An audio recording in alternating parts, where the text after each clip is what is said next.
Hello. My name is Daedelus, and I'm standing in front of a mess of buttons. They're storied buttons, and I'm very happy to present them to you. This here is the TR-808 drum machine. Invented around the 1980s, it has been on every classic record you've ever heard, well, just about. It is the sound of the future. It has been for quite some time. What it isn't, though, is exactly as you imagine it. You have fixed in your mind a different 808 kick, a different 808 hand clap, a different snare. And part of that has to do with the fact that it's gone through so many iterations. It's been mastered and remixed into a beautiful sound. I'd like to present it to you. This is the 808 kick. And it's voluminous and beautiful and booms. But what it doesn't quite do is match your imagination. And this is where this device on my right comes in. This is the TR-8. And it maybe approximates a little bit more of where your mind wants to go.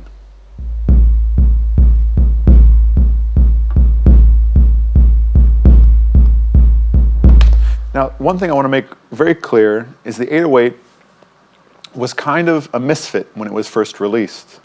It was based on an idea that a drum machine didn't have to be an exactment of what the drum kit was.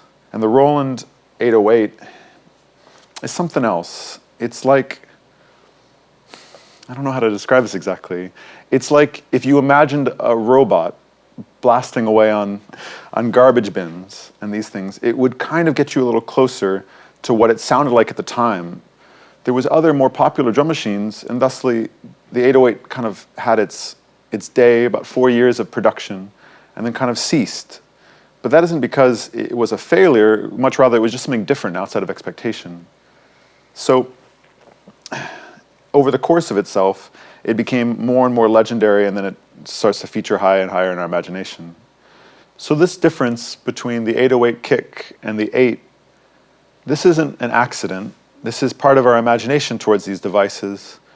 It's important to highlight that the Roland 808, the TR-808, the transistor rhythm 808, was not to be a perfect reflection of a drum kit. It wasn't to be an exactment.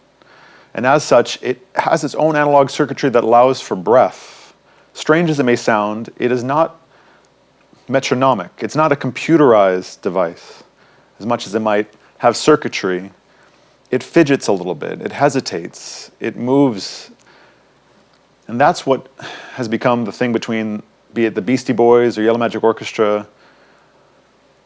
That's what makes it feature highly. That's what causes it to sustain in our imagination and keep on playing on records. It has personality. It becomes an instrument in the band. And this same hesitation is also what keeps it away from just being a computerized version, an absolute. I'd like to play you a few more notes on the 808 before we move over fully to the 8 and see what that does. We bring up dirty pots and all, and then get some of that storied clap in there. Oof. That's better. And then some hi-hat.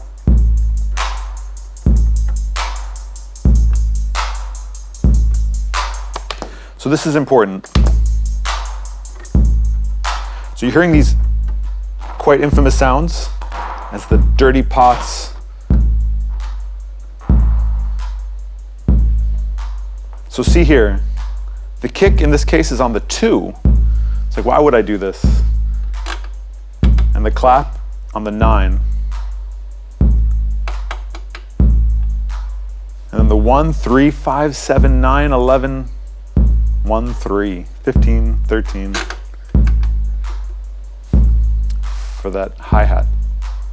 The reason I do this, and the reason I put the kick on the 2 instead of the 1, outside of maybe the expectation, is because just like the machine itself breathes and moves around, this grid system, this pattern system that is so famous in the 808 and other similar drum machines, it's not there to be an absolute and a rigidness. It's not something to compose into. It's actually there to allow for a creative expanse. And I'm gonna take this to the 8, which is a little bit more light up, to explain this better. But we're gonna let this ride because we can do the same thing here.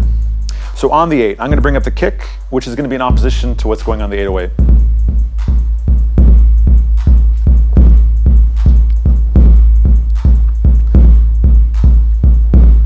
Now you can start to hear the possibilities.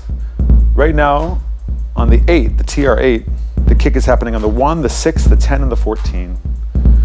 In more musical terms, we are pushing and pulling where the downbeat is. Between the 808 and the 8, we're creating a little shifting rhythm. And it's not just because of dirty pots or sidechain compression. It's because we actually are placing and moving.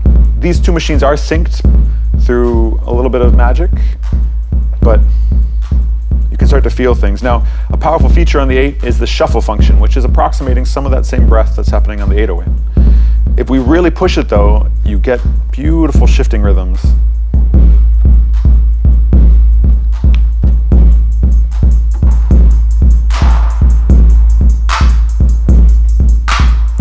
Now, the clap is just happening on the 9, quite similar to what's happening on the 808.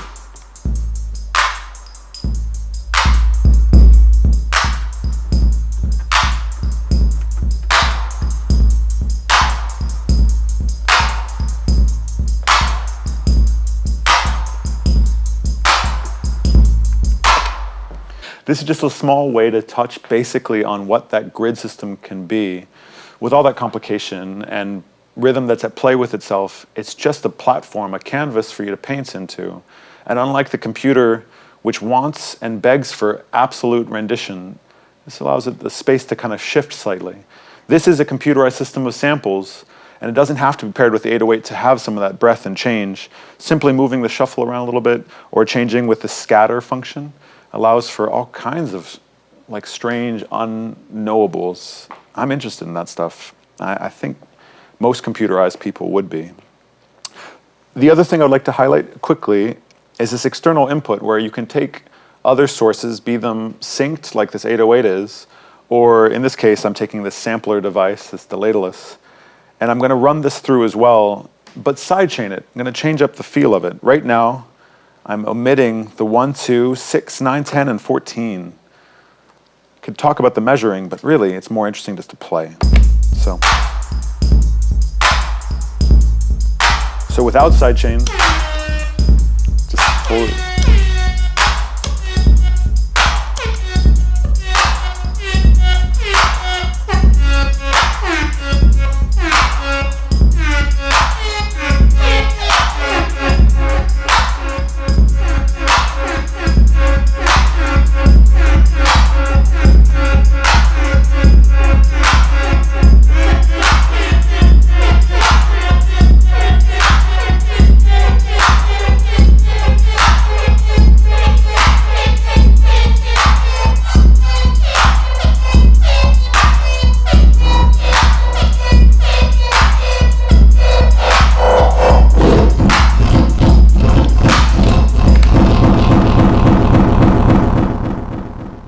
So a lot of noise and chaos, but that's just the kind of output that's possible.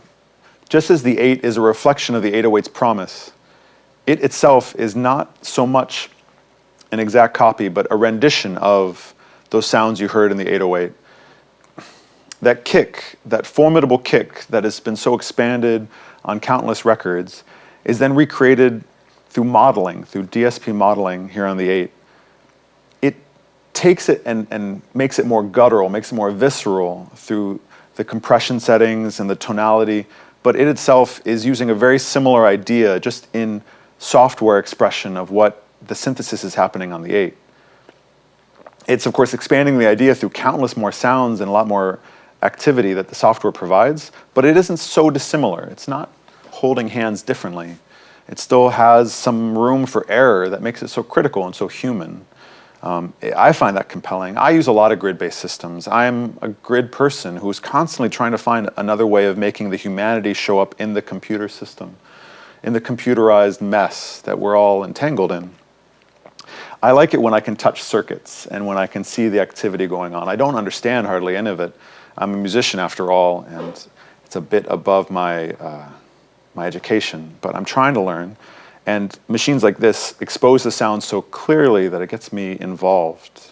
That's what I want to be. I'm going to just demonstrate a little bit some of the ways I like to express on these devices. I'm just going to play around a little bit, and then hopefully that sandbox idea gives you an idea of where you can take things, because I recommend getting your hands on and getting dirty. So.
Thank you guys very much for spending a moment with me and for talking through this kind of abstract stuff. It's more physical when you do it, but I'm happy to play a bit for you. Thank you guys.